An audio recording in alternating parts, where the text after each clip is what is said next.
Terus bagaimana hubungan dengan anak saya yang sekolah di pesantren, Pak? Ini mau Mungkin dia bisa nanya membolak-balik harokat Terima kasih, seperti Bapak. pada surat Assalamualaikum An-Nisa warahmatullahi 100. wabarakatuh. Bismillahirrahmanirrahim. Assalamualaikum warahmatullahi wabarakatuh. Alhamdulillahirabbil alamin, hamdan katsiran tayyiban mubarakan fih kama yuhibbu rabbuna wa yarda. Asyhadu an la ilaha illallah wahdahu la syarikalah wa asyhadu anna Muhammadan abduhu wa rasuluhu. Alhamdulillah pemirsa Fatwa TV dan juga pendengar radio dimanapun Anda berada, kita bersyukur kepada Allah Subhanahu wa Ta'ala yang masih memberikan kesempatan kepada kita untuk terus belajar menuntut ilmu agama. Dan Alhamdulillah pemirsa, kita kembali berjumpa dalam program live interaktif Jalan Lurus Akidah bersama guru kita Al-Ustadz Dr. Abdullah Roy Hafizahullah Ta'ala, yang mana beliau merupakan salah satu anggota Dewan Fatwa Perhimpunan Al-Irsyad. Dan Alhamdulillah pemirsa, pada kesempatan kali ini beliau telah hadir bersama kita di studio Fatwa TV Jember. Kita akan sapa beliau terlebih dahulu. Ya. Assalamualaikum Ustadz. Waalaikumsalam warahmatullahi wabarakatuh. Bagaimana kabarnya Ustadz? Alhamdulillah. Gimana antum? Alhamdulillah, Sekeluarga? sehat-sehat, alhamdulillah. Sehat insyaallah ya. Amin. Alhamdulillah. Alhamdulillah. Masyaallah.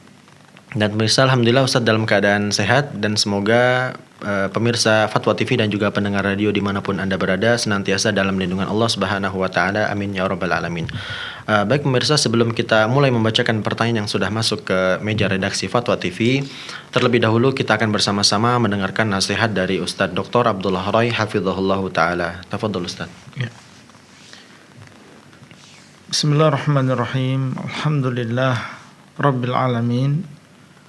Wa asyhadu an la ilaha illallah wahdahu la syarikalah wa asyhadu anna Muhammadan abduhu wa rasuluhu sallallahu alaihi wa ala alihi wa sahbihi wattabi'ina lahum bi ihsanin ila yaumiddin wa sallama tasliman katsiran amma ba'd. Alhamdulillah, kita bersyukur kepada Allah SWT yang telah memberikan kepada kita banyak kenikmatan, dan tentunya kenikmatan yang paling besar secara mutlak adalah kenikmatan Islam dan juga iman.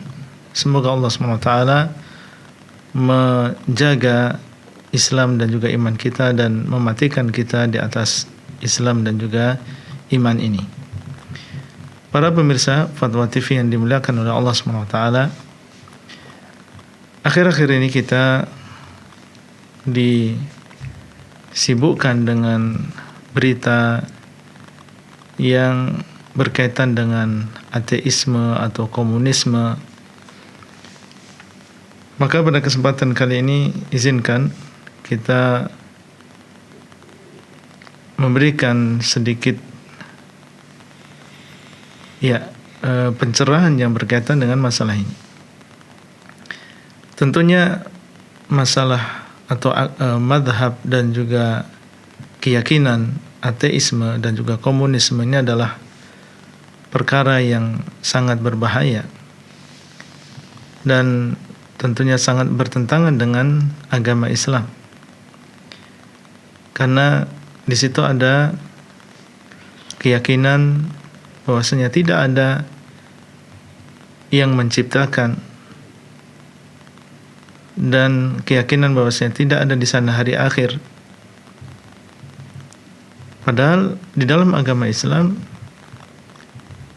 di antara keyakinan yang diajarkan di dalam agama yang hak ini adalah meyakini tentang keberadaan Al-Khaliq yang menciptakan alam semesta ini, dan diajarkan untuk menyembah kepada Al-Khaliq tersebut, yaitu menyembah kepada Allah saja. Mereka mengajarkan untuk mengingkari adanya pencipta, sementara kita mengajarkan meyakini adanya pencipta. Maka jelas ajaran ini adalah ajaran yang menyimpang jauh dari agama Islam. Oleh karena itu kita perlu mewaspadai ajaran komunisme dan juga ateisme ini. Yang perlu kita garis bawahi di sini,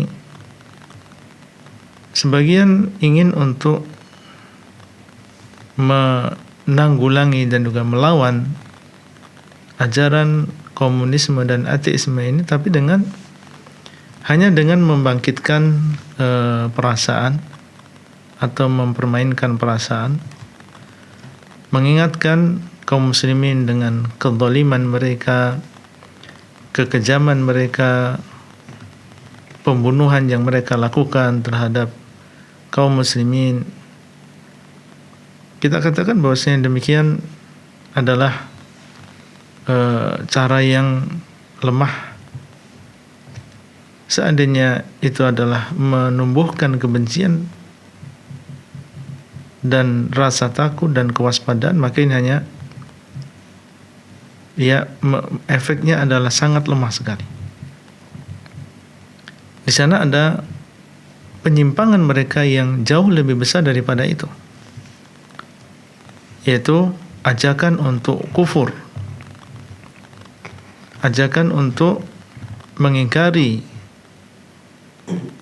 Allah SWT, mengingkari pencipta alam semesta ini, mengingkari hari akhir. Maka ini lebih dahsyat daripada hanya sekedar penyiksaan, kemudian pembunuhan. Ajaran yang mereka bawa ini adalah ajaran yang sangat berbahaya. Mereka membunuh, mereka menyiksa, itu adalah sebabnya adalah karena keyakinan yang utama ini, yaitu keyakinan tidak adanya Allah SWT, tidak adanya hari akhir. Makanya mereka tidak segan-segan untuk membunuh orang yang tidak memiliki keyakinan sama dengan mereka. Bahkan prinsip mereka tidak masalah membunuh seluruh yang ada di dunia ini, yang penting ajaran komunisme ini hidup. Nah, tentunya seorang muslim harusnya dia mengobati inti dari ajaran mereka yang sesat ini, yaitu menanggulangi dan melawan ajaran mereka yang mengajak untuk kufur kepada Allah SWT, untuk tidak beragama, untuk tidak meyakini adanya hari akhir ini. Bagaimana caranya? Caranya adalah dengan kita lebih giat lagi di dalam berdakwah. Lebih giat lagi di dalam berdakwah. Dan dakwah bukan sembarang dakwah ya. Kita harus konsen tentang dakwah mengajak manusia untuk beriman kepada Allah. Bukan hanya dakwah iman kepada Allah ini hanya untuk orang-orang di luar Islam saja. Bahkan kita sebagai seorang muslim, ya harusnya kita ini memperkuat keyakinan kita kepada Allah SWT. Masing-masing kita menyadari, ya secara umum kita beriman kepada Allah SWT, tapi kita menyadari dan merasakan betapa lemahnya iman kita. Terbukti ketika kita mendapatkan musibah, bagaimana ketika kita mendapatkan kenikmatan, bagaimana kita dalam kehidupan kita sehari-hari sangat sedikit kita mengingat Allah SWT. Oleh karena itu, cara yang utama untuk menanggulangi ya bahaya laten ini adalah dengan menggiatkan dakwah Islam. Dan apa yang kita sampaikan kepada umat tentang akidah dan perkara-perkara yang penting dalam agama ini. Kita berdakwah sesuai dengan dakwah yang dilakukan oleh Rasulullah SAW dan juga para nabi dan juga para rasul, yaitu mengajak manusia untuk mentauhidkan Allah SWT. Ya, mengajak mereka untuk lebih dekat mengenal Allah SWT dengan nama-namanya, dengan sifat-sifatnya. Mengajarkan kepada mereka bagaimana mengisahkan Allah SWT di dalam ibadah. Ya, dimulai dengan anak-anak kita dan juga remaja-remaja kita, para pemuda dan juga pemudi kita. Ya, kita ajak mereka untuk mempelajari tentang masalah iman ini. Jangan kita berdakwah tapi isi dari apa yang kita dakwahkan ini ya perkara-perkara yang tidak sesuai dengan agama. atau dengan cara-cara yang tidak dibenarkan di dalam agama. Tujuannya hanya sekedar banyak yang mendengarkan, ya, dengan memperbanyak lelucon. Tapi kalau kita lihat isinya, ini bukan yang menjadikan iman ini bertambah, yang menjadikan seseorang semakin kuat keyakinannya. Tapi banyak majelis-majelis yang katanya itu adalah majelis-majelis ilmu, tapi isinya adalah sesuatu yang tidak bermanfaat dan banyak candanya, banyak guyonnya, atau mengajak sesuatu yang menyimpang dari agama ini. Maka cara yang paling jitu dan yang paling kuat untuk menanggulangi itu semua adalah kita kembali menggerakkan dan membangunkan kembali dan menggencarkan kembali dakwah kepada tauhid dan juga kepada akidah ini. Wallahu taala a'lam. Jazakumullah khairan Ustaz. Dan pemirsa, bagi Anda yang tidak sempat untuk menyimak melalui televisi, Anda bisa mendengarkannya melalui relay radio yang tergabung dalam Asosiasi Radio dan Televisi Islam Indonesia.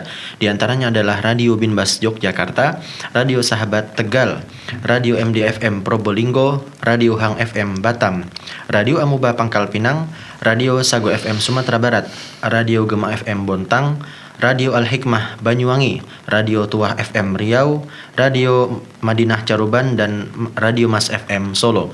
Dan pemirsa, bagi Anda yang ingin bertanya secara langsung kepada Ustadz, dapat menghubungi kami di 0331 544 6087, 0331 544 6087. Baik Ustadz, kita mulai membacakan pertanyaan Ustadz. Ya. Soal pertama datang dari hamba Allah. Assalamualaikum Ustadz. Assalamualaikum.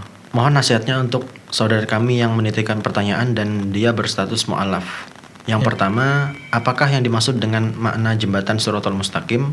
Kemudian yang kedua, apa makna ayat dalam surah Maryam, wa in minkum illa wariduha kana ala rabbika hatman maqdiya.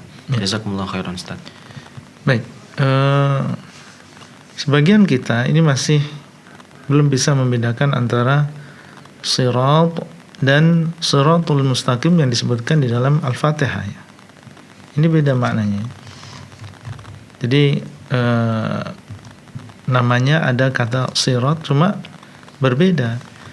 Kalau As-Shiratul Mustaqim yang ada dalam Al-Fatihah ini jalan yang maknawi, ya. Jalan yang lurus. Ya, di sana ada jalan yang hakiki, ada jalan yang maknawi. As-Shiratul Mustaqim adalah jalan yang maknawi. Jalannya para nabi, jalannya para rasul, jalannya para orang-orang yang siddiqin, para syuhada, orang-orang yang soleh, jalannya para sahabat. Inilah yang dimaksud dengan As-Shiratul Mustaqim yang disebutkan dalam Al-Fatihah. Yang kita minta kepada Allah, semoga Allah SWT menunjukkan kita kepada As-Shiratul Mustaqim. Ihdinas Shiratal Mustaqim. Tunjukilah kami ya Allah jalan yang lurus. Maksudnya adalah jalan yang maknawi. Dan jalan yang lurus ini itu adalah Islam ini sendiri, yang berdasarkan Al-Quran dan Sunnah dengan pemahaman para sahabat radhiyallahu ta'ala anhum. Karena pemahaman mereka ini adalah pemahaman Islam yang murni, yang tidak tercampur dengan ajaran-ajaran yang berasal dari luar Islam. Maka inilah yang dimaksud dengan As-Shiratul Mustaqim. Dan alhamdulillah Allah SWT telah memberikan hidayah kepada saudari ini untuk masuk ke dalam agama Islam. Maka Islam inilah jalan yang lurus, ya, istiqomah di atas Islam. Dan kita lebih dalam mempelajari tentang Islam, belajar Al-Quran, belajar Sunnah. Dan jangan lupa kita memahami Al-Quran dan Sunnah ini dengan pemahaman para sahabat, yang mereka adalah orang-orang yang Allah berikan karunia untuk menemani Rasulullah SAW. Jangan kita mengikuti aliran-aliran A, B, C dan seterusnya. Karena dalam agama Islam ini banyak aliran-aliran, banyak firqah-firqah yang mereka ini menjadi sesat dengan sebab karena mereka tidak kembali kepada pemahaman para sahabat radhiyallahu taala. Nah, hati-hati ya, kita masuk ke dalam agama Islam berpegang dengan Islam yang murni yang dibawa oleh Nabi sallallahu alaihi wasallam, yaitu Islam yang diamalkan dan diyakini oleh para sahabat radhiyallahu taala. Jangan kita mengikuti aliran-aliran yang banyak yang dikatakan oleh Nabi sallallahu alaihi wasallam kulluha finnar. Semuanya masuk ke dalam neraka illa wahidah, kecuali satu. Yang satu inilah yang berpegang teguh dengan Islam yang murni. Itu adalah makna as-siratul mustaqim. Adapun as-sirat, maka ini adalah jalan yang ada di akhirat kelak. Dia adalah sebuah jembatan. Ya, jembatan ya, jalan ya. Dipasang oleh Allah SWT di atas Jahannam. Ya, dipasang oleh Allah SWT di atas Jahannam. Dan kelak orang-orang yang beriman akan melewati jembatan as-sirat ini. Semuanya orang-orang yang beriman, baik umatnya Nabi SAW maupun umat-umat terdahulu. Termasuk di antaranya adalah para nabi, tidak terkecuali. Semuanya akan melewati jembatan tersebut. Ya, sebagaimana dalam ayat yang tadi disebutkannya. Allah mengatakan wa in minkum illa wariduha kana ala rabbika hatman maqdiyah. Ya, tidak ada di antara kalian kecuali akan melewati jembatan tersebut atau melewati Jahannam. Karena jembatan tadi berada di atas Jahannam. Tidak ada di antara kalian kecuali akan melewati Jahannam tadi. Yang demikian adalah sesuatu yang sudah ditetapkan oleh Allah SWT. Termasuk di antaranya adalah para nabi dan rasul. Mereka akan melewati jembatan tersebut. Sehingga disebutkan dalam hadis, mereka berdoa dan mengatakan salim salim, ya Allah selamatkan selamatkan. Dan ini adalah keadaan yang sangat menegangkan, termasuk di antara keadaan di mana seseorang tidak memikirkan kecuali dirinya sendiri. Dia tidak memikirkan bapaknya, ibunya, anaknya, istrinya. Yang dia pikirkan adalah bagaimana dia selamat ketika melewati jembatan tersebut. Dan orang-orang yang beriman berbeda-beda keadaannya ketika melewati jembatan ini. Ada di antara mereka yang melewati jembatan ini ya dengan kecepatan yang sangat cepat. Ada yang secepat kilat. Ada di antara mereka yang seperti kuda yang berlari kencang. Ada di antara mereka seperti angin yang berhembus. Ada di antara mereka yang berjalan. Ada di antara mereka yang menyeret dirinya. Ini semua tergantung dari amal yang mereka lakukan di dunia. Mereka semuanya beramal, tapi orang-orang beriman bertingkat-tingkat di dalam amalan mereka. Sesuai dengan kadar amalan mereka dan keimanan mereka di dunia, maka disitulah kecepatan mereka ketika melewati jembatan as-sirat ini. Ada di antara mereka yang tersambar, ya, karena Allah SWT menjadikan di sekitar jembatan as-sirat ini pengait-pengait yang akan menyambar orang-orang yang Allah SWT perintahkan untuk disambar. Ada di antara mereka yang terkoyak tapi tidak sampai jatuh ke dalam Jahannam dan sampai dia ke seberang dalam keadaan terkoyak, dan ada di antara mereka yang tersambar dan akhirnya jatuh ke dalam Jahannam. Mereka lah orang-orang beriman yang melakukan dosa-dosa besar di dunia, kemudian Allah SWT menghendaki untuk membersihkan mereka terlebih dahulu di Jahannam, untuk akhirnya kelak akan dikeluarkan oleh Allah SWT dari Jahannam dan akan dimasukkan ke dalam surga. Maka inilah yang dimaksud dengan as-sirat. Dari sini antum tahu perbedaan antara as-siratul mustaqim yang disebutkan dalam Al-Fatihah dengan sirat yang artinya adalah jembatan atau jalan yang Allah SWT akan pasang di atas jahanam dan akan dilewati oleh seluruh orang-orang yang beriman. Wallahu taala a'lam. Ya, Masya Allah, jazakumullah khairan Ustaz, dan terima kasih kepada Mbak Allah yang sudah bertanya, semoga bermanfaat. Baik pemirsa, selanjutnya sudah ada penelpon yang bergabung, kita akan sapa. Assalamualaikum Fatwa TV. Waalaikumsalam warahmatullahi wabarakatuh. Ya, baik, dengan Ibu siapa di mana? Mahbawo di Pangkalan Kerinci, Pak. Baik, silakan Ibu.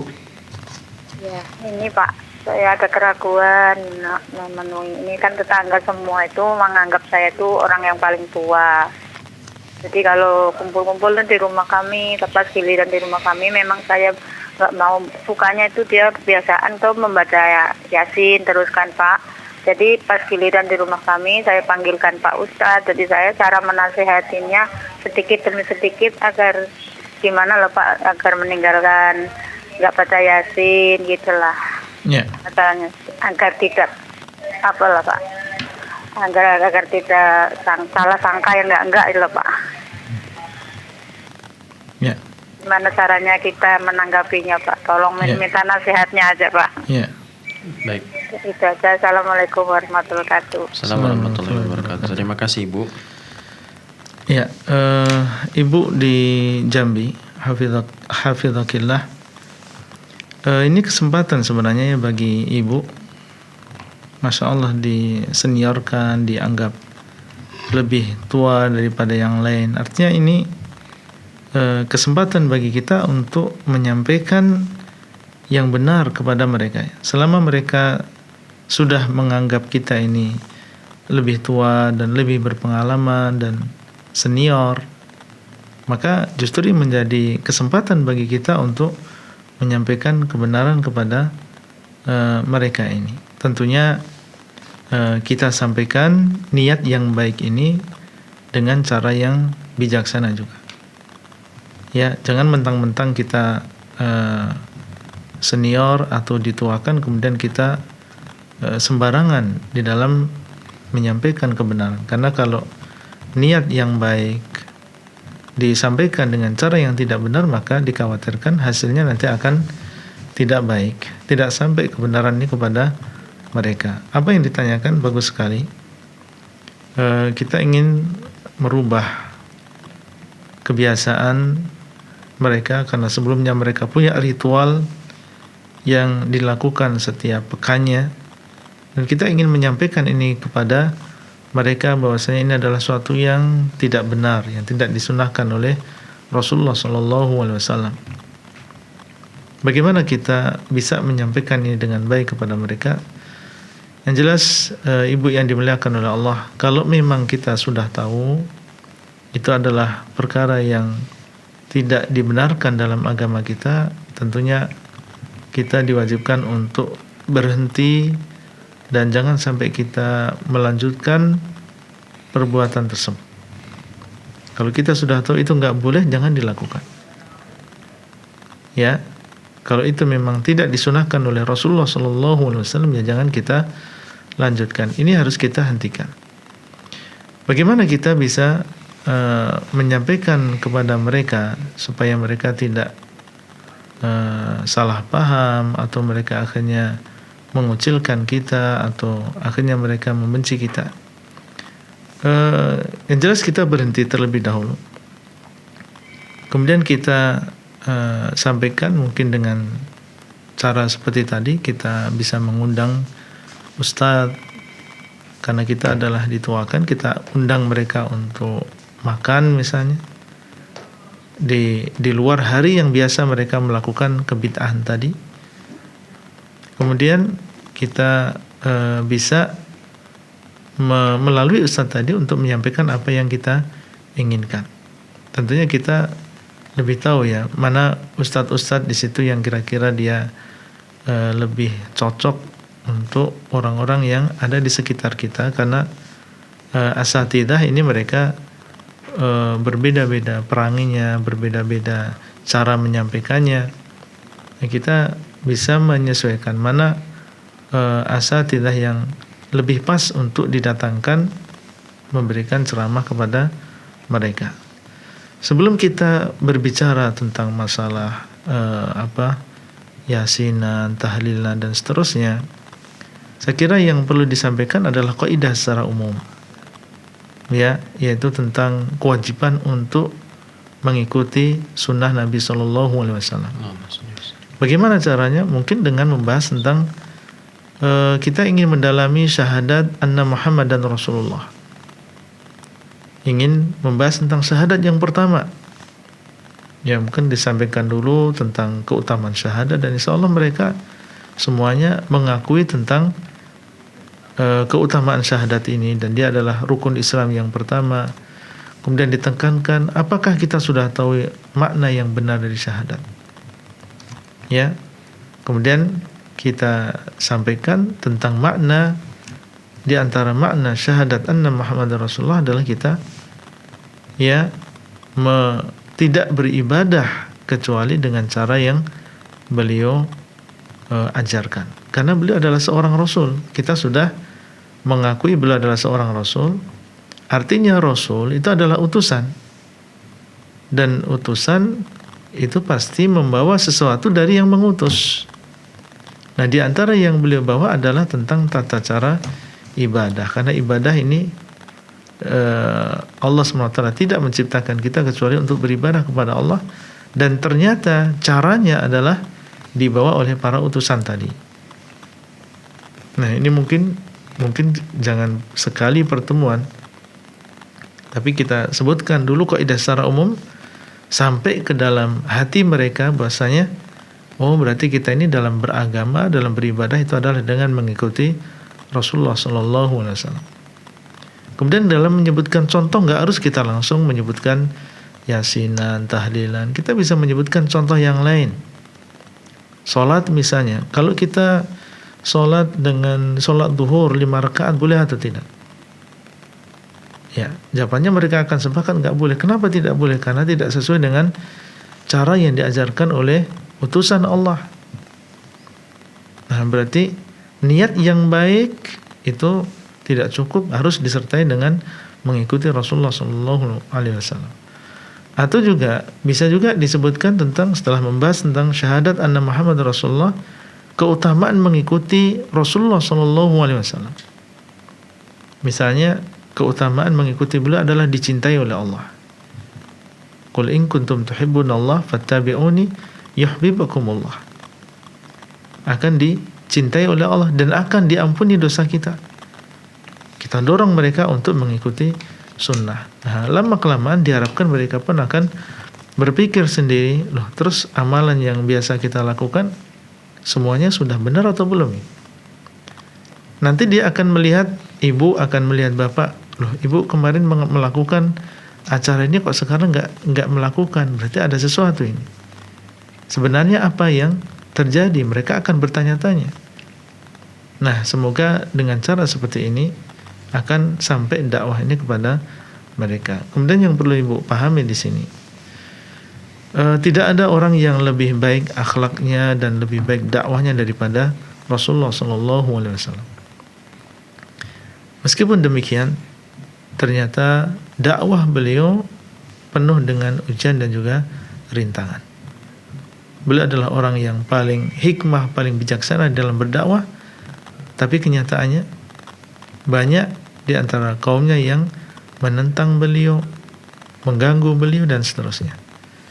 Jadi kalau kita berpikir kita pasti akan selamat dari ujian dalam dakwah ini, ya ini mungkin sesuatu yang jarang terjadi yang demikian. Karena orang yang berdakwah itu melawan hawa nafsu manusia. Pasti di sana ada ujian. Makanya Luqman ketika beliau menasihati putranya, ya bunayya aqimis shalah wa'mur bil ma'ruf wanha 'anil munkar wasbir 'ala ma asabak. Wahai anakku, dirikanlah salat, ya beramar ma'ruf dan nahi mungkarlah, dan bersabarlah atas apa yang menimpamu. Karena memang orang yang beramar ma'ruf nahi mungkar pasti di sana ada ujian. Maka yang bisa kita lakukan, kita berdoa semoga tidak ada apa-apa, semoga tidak ada masalah. Kemudian kita melakukan usaha secara maksimal bagaimana kita menyampaikan dengan lemah lembut, dengan bijaksana. Kemudian kalau misalnya terjadi sesuatu, ya, kemudian akhirnya ada di antara mereka yang mulai dia membicarakan kita atau dia mengucilkan kita, maka kita bersabar. Terus kita berdakwah, jangan kita berhenti untuk berdakwah. Ya mungkin mereka akan setelah itu tidak menganggap kita sebagai orang tua lagi, tidak menganggap kita sebagai senior lagi, tidak masalah. Ya, yang penting kita bersabar. Semoga ada di antara mereka kelak yang akan menerima dakwah ini meskipun kita sudah meninggal dunia. Ya, yang penting kita sudah berusaha dengan doa kita dan dengan usaha kita untuk menyampaikan dakwah ini. Wallahu taala a'lam. Ya, Masya Allah, jazakumullah khairan Ustaz, dan terima kasih kepada Ibu yang sudah bertanya. Baik Ustaz, sebelum kita melanjutkan pertanyaan, silakan diminum dulu Ustaz. Jazakallah khairan. Baik pemirsa, rupanya sudah ada penelpon yang bergabung. Kita akan sapa. Assalamualaikum Fatwa TV. Waalaikumsalam warahmatullahi wabarakatuh. Insyaallah, waalaikumsalam. Baik, dengan Ibu siapa, di mana Ibu?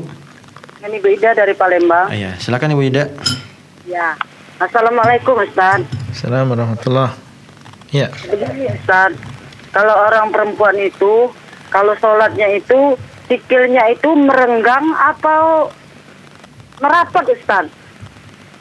Apanya? Bisa diulang Ibu? Itu kalau orang perempuan kalau sholat itu lagi sholat sikilnya itu apa boleh merenggang apa dirapatkan Ustaz begitu? Kakinya atau tangannya? Kakinya Ustaz. Kakinya. Ya. Ya, satu lagi Ustaz. Ya. Kalau kita mengambil wudu itu apakah boleh kita menyebutkan Allahumma sholli ala Muhammad wa ala ali Muhammad Ustaz? Ya. Ya, cuman itu Ustaz. Ya. Baik, terima kasih Ibu. Assalamualaikum. Assalamualaikum.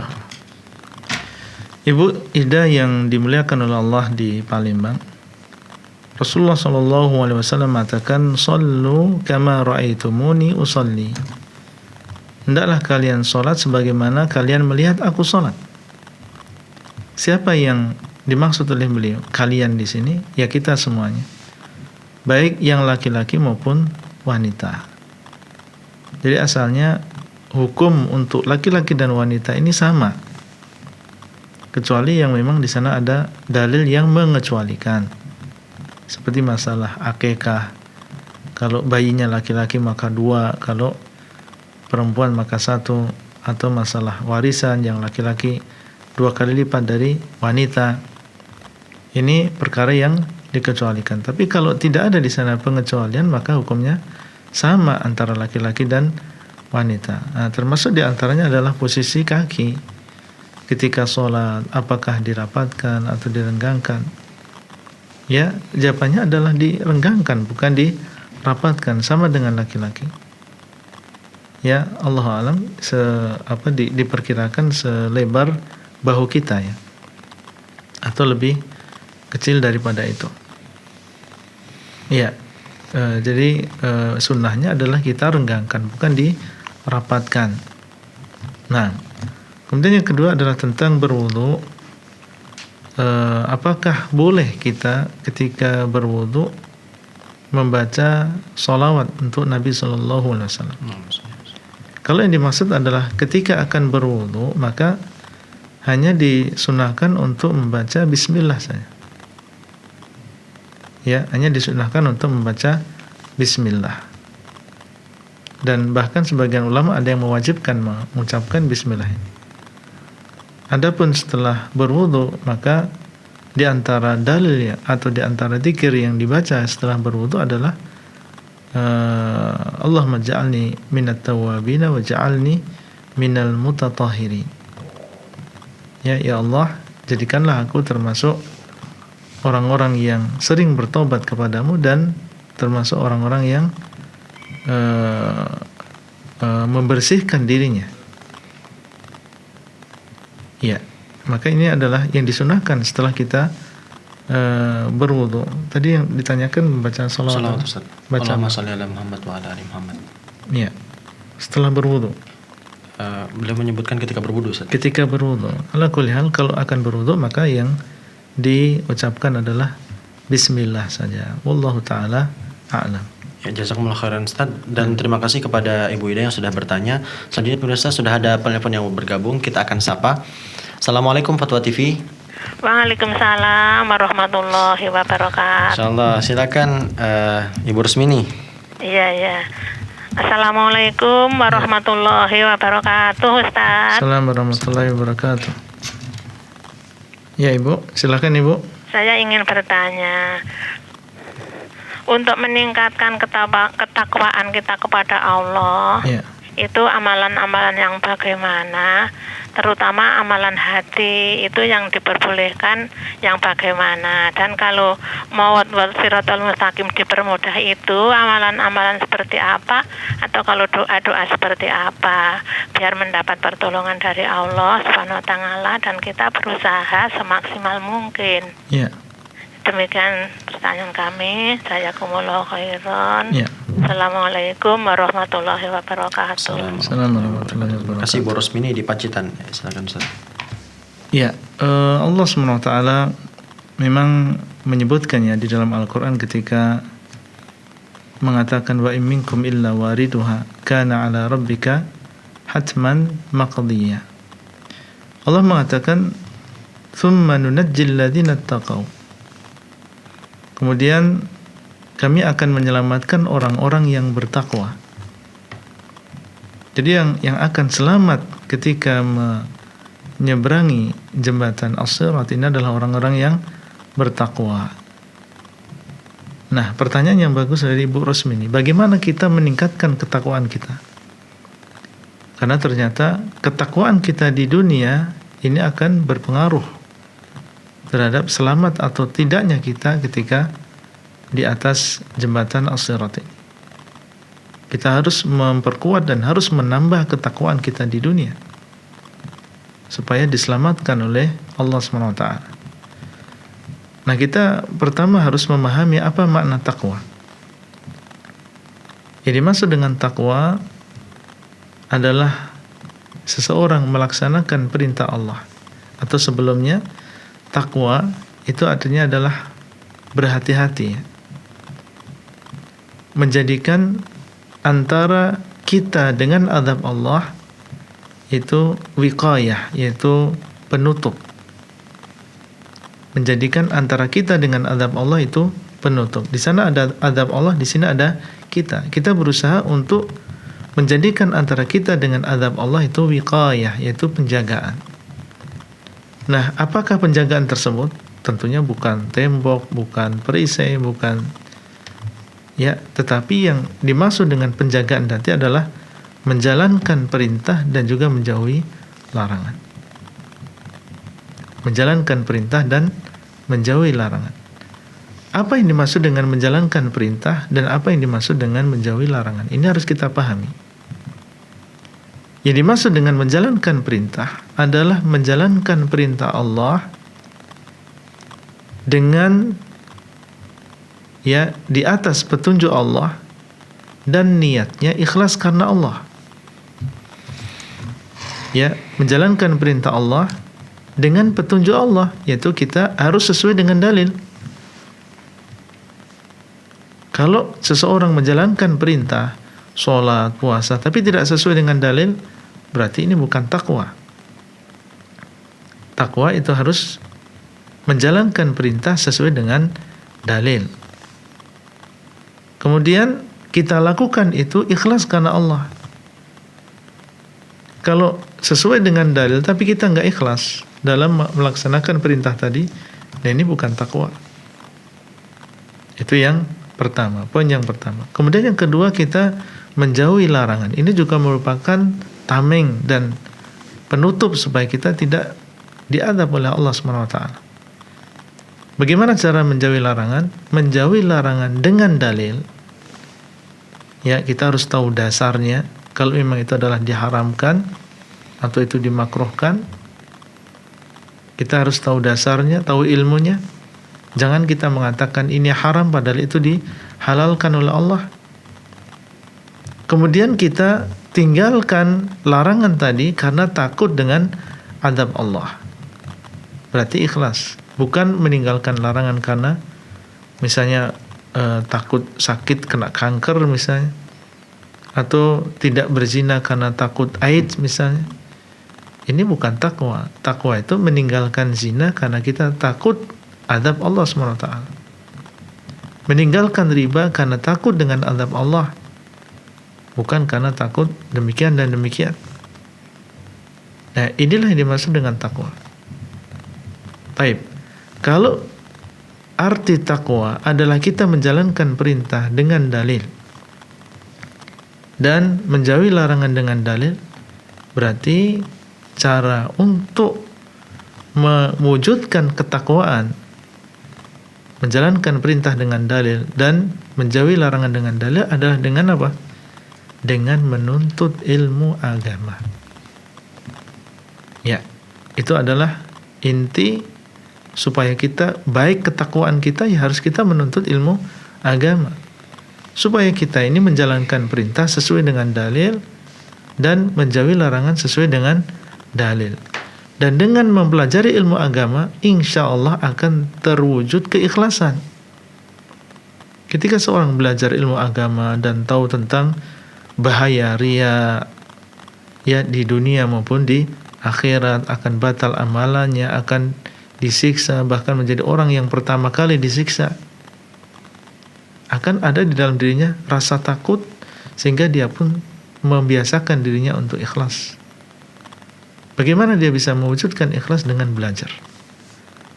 Berarti kalau kita ingin mencapai ketakwaan dengan sebenar-benar takwa, maka kita pintunya adalah dengan menuntut ilmu. Mengapa kita senantiasa mengajak orang untuk ayo belajar, ayo kita menghadiri majelis ilmu, ayo kita mendengarkan ceramah, ayo kita mempelajari Al-Quran dan Sunnah, karena memang dengan kita menuntut ilmu agama biidznillah akan timbul ketakwaan di dalam diri seseorang. Ini usaha kita di dunia supaya kita bisa mencapai derajat ketakwaan. Ya, orang bisa bertakwa itu ketika dia atau merasa takut dan menjadikan adanya penghalang antara dia dengan azab Allah. Kapan itu muncul? Ya, ketika ada rasa takut. Bagaimana timbul rasa takut? Ketika dia mempelajari tentang keimanan. Semakin dia percaya, semakin dia iman, semakin akan datang rasa takut tersebut. Nah, bagaimana dia semakin menambah keimanannya? Tentunya dengan belajar. Adapun apakah di sana ada doa atau amalan khusus? Ya, kalau doa kita meminta kepada Allah SWT surga. Karena Nabi SAW pernah berdoa dan meminta kepada Allah dan mengatakan, Allahumma inni as'alukal jannah wa ma qarraba ilaiha min qaulin aw amal. Ya Allah, aku meminta kepadamu surga dan apa yang mendekatkan kepada surga, baik berupa ucapan maupun perbuatan. Jadi kita meminta kepada Allah pahalanya, dan kita meminta kepada Allah apa yang bisa menyebabkan kita mendapatkan surga tadi. Kita minta kepada Allah pahala surga, dan kita meminta kepada Allah semoga dimudahkan untuk beramal, berucap, di mana ucapan dan amalan tersebut mendekatkan kita kepada surga Allah SWT. Atau bisa juga, dan itu masuk di dalamnya tentunya kemudahan untuk melewati as-sirat. Ya, kemudian untuk melewati as-sirat. Dan seandainya kita ingin mengungkapkan secara langsung dan mengatakan, ya Allah, selamatkanlah aku dan mudahkan aku ketika melewati jembatan as-sirat, maka tidak masalah kalau seseorang ingin berdoa dengan doa seperti itu. Wallahu ta'ala a'lam. Ya. Jazakumullah khairan Ustaz, dan terima kasih kepada Ibu Rosmini yang sudah bertanya, semoga bermanfaat. Baik, Ustaz, selanjutnya ada pertanyaan dari hamba Allah yang bertanya melalui media sosial Dewan Fatwa Perhimpunan Al-Irsyad. Assalamualaikum Ustaz, mohon penjelasannya, apakah benar bahwa Uwais Al-Qarni dapat memberikan syafaat di hari kiamat kelak? Jazakumullahu khairan Ustaz. Ya. Baik. Ini termasuk perkara yang gaib ya. Perkara yang ada di akhirat dan apa yang terjadi kelak di akhirat, ini perkara yang gaib. Tidak bisa kita berbicara dari akal kita. Semuanya harus berdasarkan kabar dari Allah dan juga Rasulnya. Alimul ghaibi fala yudhiru ala ghaibihi ahadan illa man irtadha min rasul. Allah SWT dialah yang mengetahui ilmu yang gaib. Maka Allah tidak menampakkan ilmu yang gaib tersebut kepada siapapun kecuali orang yang Allah ridhai dari kalangan para rasul. Jadi mungkin Allah SWT mengabarkan di dalam Al-Quran atau melewati Rasulnya SAW. Apakah ada di dalam Al-Quran bahwasanya Uwais Al-Qarni akan memberikan syafaat? Jawabannya tidak. Apakah ada di dalam hadis bahwasanya Nabi SAW bahwasanya beliau sallallahu alaihi wasallam mengabarkan bahwa Uwais Al-Qarni, tentunya dia bukan seorang sahabat Nabi, dia datang setelah para sahabat, yaitu seorang tabi'i, ya, seorang tabi'in. Apakah beliau mengabarkan bahwasanya dia akan memberikan syafaat kelak di hari kiamat? Jawabannya tidak. Yang datang dari beliau sallallahu alaihi wasallam adalah keutamaan Uwais Al-Qarni sampai beliau mengatakan kepada sebagian sahabat, kalau kamu bisa ketemu dengan dia dan meminta dia untuk memohonkan ampun untuk, maka hendaklah engkau lakukan. Itu saja. Itu di mana? Di dunia. Atau adapun di akhirat, ya, kabar bahwasanya dia akan memberikan syafaat di akhirat, maka ini Allahu a'lam, tidak ada dalilnya dari Nabi Shallallahu Alaihi Wasallam. Namun memang yang kelak di akhirat yang akan memberikan syafaat siapa saja? Para nabi, para malaikat, ya, dan juga orang-orang yang beriman, sebagaimana disebutkan dalam hadis, ya, bahwasanya Allah SWT mengatakan syafaatil al-anbiya wa syafaat al-malaika wa syafaat al-mu'minun wa lam yabqa illa arhamur rahimin. Para malaikat sudah memberikan syafaat, para nabi sudah memberikan syafaat, orang-orang yang beriman sudah memberikan syafaat. Tidak tersisa kecuali Allah SWT yang maha penyayang. Maka ini menunjukkan bahwasanya orang-orang yang beriman akan memberikan syafaat. Dan disebutkan oleh Nabi SAW dalam hadis yang lain, bagaimana orang-orang yang beriman setelah mereka melewati jembatan As-Sirat dan mereka selamat, maka mereka meminta kepada Allah SWT. Ya, dan disebutkan oleh Nabi, tidak ada yang lebih semangat untuk menyelamatkan saudara-saudaranya yang terjatuh ke dalam jahanam daripada mereka. Ya, mereka akhirnya diizinkan oleh Allah SWT untuk memberikan syafaat. Disuruh oleh Allah SWT untuk masuk ke dalam jahanam, dan tentunya dilindungi oleh Allah dan dijadikan mereka tidak termudarati dengan api jahanam. Kemudian disuruh oleh Allah SWT untuk mengeluarkan orang yang mereka kenal, ya, yang dahulu di dunia sama-sama seorang muslim, sama-sama sholat, kemudian berhaji bersama, melakukan sholat bersama. Allah SWT menyuruh mereka untuk mengeluarkan orang yang mereka kenal. Sampai dalam hadis yang panjang disebutkan mereka disuruh kembali lagi untuk mengeluarkan dari jahanam orang yang memiliki iman seberat sekian, kemudian disuruh lagi oleh Allah yang lebih ringan daripada itu, dan seterusnya. Ini secara umum kelak orang-orang yang beriman akan diberikan izin oleh Allah SWT untuk memberikan syafaat untuk para saudaranya yang terjerumus ke dalam jahanam, Tapi untuk menentukan dan menyebutkan nama bahwasanya si fulan kelak akan memberikan syafaat di hari kiamat, ini perlu dalil yang demikian. Wallahu taala a'lam. Ya, jazakumullah khairan Ustaz, dan terima kasih kepada saudara yang sudah bertanya, semoga dapat dipahami dan bermanfaat. Baik, selanjutnya sudah ada penelpon yang bergabung. Assalamualaikum Fatwa TV. Halo, assalamualaikum. Halo, Waalaikumsalam. Ya, dengan Ibu siapa di mana? Dengan hamba Allah di Tangerang. Baik, silakan Ibu. Ibu, mohon maaf, volume televisinya mohon dikecilkan Ibu. Sebentar, saya agak jauh aja ya. Halo. Ya. Ya, silakan Ibu. Halo. Ya, halo. Ya, silakan Ibu. Ini Assalamualaikum Ustadz. Waalaikumsalam warahmatullahi wabarakatuh. Saya mau nanya, ini kalau di dalam melaksanakan witir sehari-hari itu boleh pakai kunut nggak? Ya. Sama 2 boleh nggak? Gimana? Ya, 2. Silakan Ibu. Sama ini Ustadz, membaca dalam sholat membaca surat, Ya. terus suratnya surat Al-Baqarah ayat terakhir, di situ kan ada doanya tuh ya.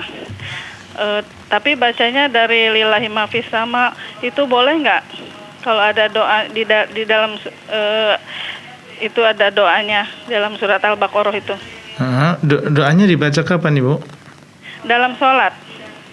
Taib. Sholat itu. Ya. Cukup Ibu? Iya. Ya, cukup. Baik, terima kasih Ibu. Pertanyaan yang pertama, boleh kita membaca kunut ketika witir ya. Bahkan ini adalah termasuk kunut yang disyariatkan. Jadi ada kunut witir, ini termasuk yang disyariatkan. Kemudian ada kunut nazilah. Ada kunut witir, ada kunut nazilah. Adapun kunut witir, maka Hasan bin Ali radhiyallahu taala anhuma beliau mengatakan, "Allamani Rasulullah sallallahu alaihi wasallam kalimatin aquluhunna fil witr." Rasulullah sallallahu alaihi wasallam telah mengajarkan aku kalimat-kalimat yang aku baca ketika witir. Qala Ibnu Jawaz, berkata Ibnu Jawaz, ini adalah salah seorang rawi dalam hadis ini. Beliau mengatakan fi qunutil witr, maksudnya adalah ketika kunut witir. Nabi sallallahu alaihi wasallam mengajarkan, Allahumma hdini fi man hadait, wa afini fi man afait, wa tawallani fi man tawallait, wa barik li fi ma atait, wa qini syarra ma qadait, innaka taqdi wa la yuqda alaik, innahu la yadhillu man walait wa la ya'izzu man adait, tabarakta rabbana wa ta'alait. Dari sini kita tahu bahwasanya doa Allahumma hdini fi man hadait itu sebenarnya untuk kunut witir ya. Sebagaimana dalam hadis ini, dan hadis ini sahih diriwayatkan oleh Abu Dawud. Jadi kalau sehari-hari kita, meskipun itu di luar bulan Ramadan, ingin membaca kunut ini nggak masalah. Kita baca pada rakaat yang terakhir, ya boleh kita baca sebelum kita rukuk, dan boleh kita baca setelah kita rukuk. Boleh dibaca sebelum rukuk dan boleh dibaca setelah rukuk. Meskipun yang afdal adalah sebelum rukuk.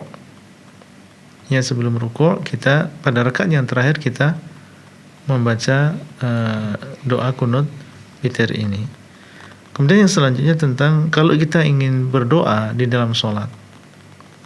Di akhir dari surat Al-Baqarah itu ada doa yang sangat indah, yaitu mengatakan Rabbana la tu'akhidna in nasina aw akhtana, Rabbana wa la tahmil alaina isran kama hamaltahu ala alladhina min qablina, Rabbana wa la tuhammilna ma la taqata lana bih wa'fu anna waghfir lana warhamna anta maulana fansurna 'alal qaumil kafir. Ya, ini adalah doa. Boleh kita membaca ketika sholat meskipun itu adalah bagian dari Al-Quran. Dengan syarat niat kita ketika membaca doa ini adalah ingin berdoa dan bukan ingin membaca Al-Quran. Kalau niatnya adalah berdoa, meskipun itu diambil dari lafaz yang ada dalam Al-Quran boleh. Tapi kalau ketika kita membaca adalah niatnya untuk membaca Al-Quran, maka ini tidak boleh. Nabi Shallallahu Alaihi Wasallam mengatakan innamal a'malu binniyat. Sungguhnya amalan itu sesuai dengan niat. Ya, sesuai dengan niat. Sama zahirnya dia berdoa, dia mengucapkan Rabbana la tu'akhidna. Tapi kalau yang satunya niatnya adalah berdoa, maka ini boleh di dalam sholat. Tapi kalau niatnya adalah membaca Al-Quran ketika sujud, maka ini tidak boleh, datang larangan. Taib. Bagaimana kalau ditambah dimulai dari ayat lillahi, ya, ayat yang sebelumnya ya. Dan itu bukan merupakan doa ya. Itu bukan merupakan doa. Kalau itu bukan merupakan doa, maka tidak boleh kita baca itu dalam sujud kita. Kalau dibaca ketika setelah membaca Al-Fatihah, fadhal, memang itu adalah tempatnya. Tapi kalau ketika kita sujud, kemudian kita membaca ayat dan niatnya bukan doa, karena yang dibaca tadi sebelum la yukallifullahu nafsan illa wus'aha itu tidak ada doa di situ, tapi di situ ada pujian untuk Allah. Ya, maka nggak mungkin kita di situ niatnya doa karena dia memang bukan doa, maka tidak boleh. Jadi kita membacanya dari doa yang disebutkan pada ayat yang terakhir, Rabbana la tu'akhidna in nasina aw akhtana, dan seterusnya. Adapun sebelumnya maka jangan dibaca. Wallahu taala a'lam. Ya, Masya Allah, jazakumullah khairan Ustaz. Dan terima kasih kepada ibu yang sudah bertanya, semoga dapat bermanfaat. Dan Ustaz, pertanyaan dari Tangerang tadi merupakan pertanyaan terakhir. Masya Allah. Kami ucapkan jazakumullah khairan Ustaz sudah bersedia hadir di studio Fatwa TV Jember Ustaz. Jazakallah. Baiklah pemirsa, saksikan terus live interaktif di Fatwa TV mulai dari hari Senin sampai dengan Jumat di waktu-waktu yang sudah ditentukan. Kemudian informasi seputar Dewan Fatwa Perhimpunan Ahli Irsyad, Fatwa TV, dan juga bagi Anda yang ingin mengakses seluruh pertanyaan dapat Anda akses di website www.dewanfatwa.com. Dan pemirsa, itulah tadi live interaktif dengan tema Jalan Lurus Akidah bersama Ustaz Dr. Abdullah Roy hafizahullah taala. Kami mohon pamit undur diri, mohon maaf apabila ada salah-salah kata. Subhanakallahumma wa bihamdika asyhadu an la ilaha illa anta astaghfiruka wa atubu ilaik. Wassalamualaikum warahmatullahi wabarakatuh. Ya Allah. Terus bagaimana hubungan dengan anak saya yang sekolah di pesantren, Pak?